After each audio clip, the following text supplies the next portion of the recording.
I got diagnosed with high cholesterol when I was 15. I had a lump taken off my knuckle and they found it was a fatty lump, and from that diagnosed I had cholesterol problems, and sort of checked all my family as well, and they've all sort of got the same problem, just not as severe.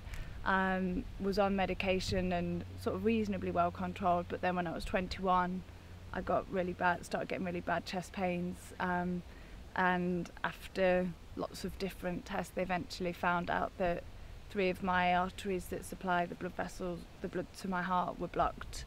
So I ended up having to have an emergency triple heart bypass at 21. Both my parents have got one bad gene and they both gave me the bad one, so I got a bad one from both of them.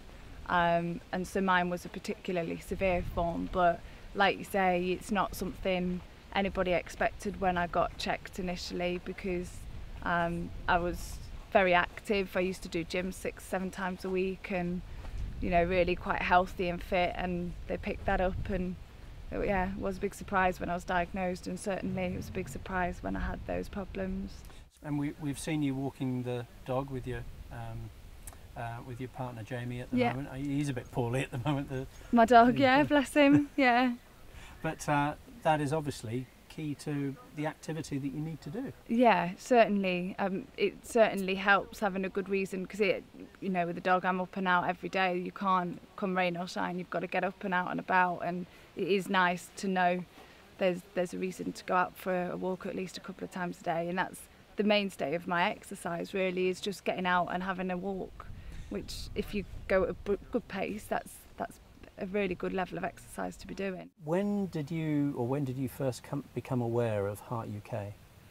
I ran the marathon actually last year, and one of the things that I got I ran it for another charity, but one of the things I got was a pair of the red laces that they do, and I didn't actually know about them at that stage because they are quite a young charity. They are really trying to increase their profile.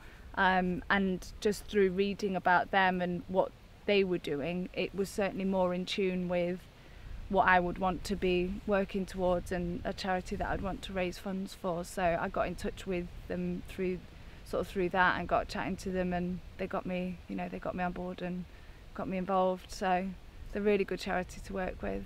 And how did they help you? They're very good at giving advice. I've learned an awful lot.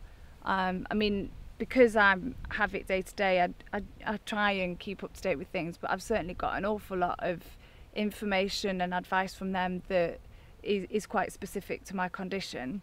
And also they've helped me. I have to have a treatment every fortnight, and one of the things that they've helped me with is actually getting that moved up to Manchester, which we've established now. So it's saving me having to travel to Birmingham once a fortnight, so it's made a massissive difference. You've raised a lot of money, haven't you, for Heart UK? I've tried, yeah. What sort of things have you done? So far I've done an open water swim, so I swam a mile in Salford Quays in Manchester.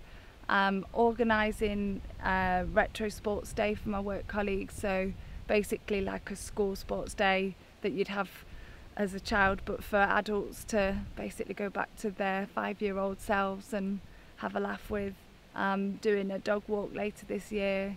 So try and do something every few months just to raise a bit of money for them. And would you encourage other people to do that? Yeah, absolutely. Heart UK is obviously looking for money, always looking for donations. Absolutely, yeah. Doing anything. They're doing the heart healthy sort of tea parties is one of the things they're trying to encourage people to do at the moment. So they've got a really good fundraising team. So if you do want to help, you get in touch. They've got loads of ideas and loads of backup and support. And one of the things I've been quite keen to do is give information to people that I'm doing the fundraising with, so that they can actually, as well as hand over money and help Heart UK that way, but also they can then become aware of what it's about, because like I say, it's something not many people know that much about at the moment. Obviously, Ellen, you're quite a good example that you can have acute problems, life-threatening problems, and still get back to living a healthy life. Yeah. So you're a good example. What would you say to people as you have this opportunity, who think everything's okay? What would your sort of call to action be for them?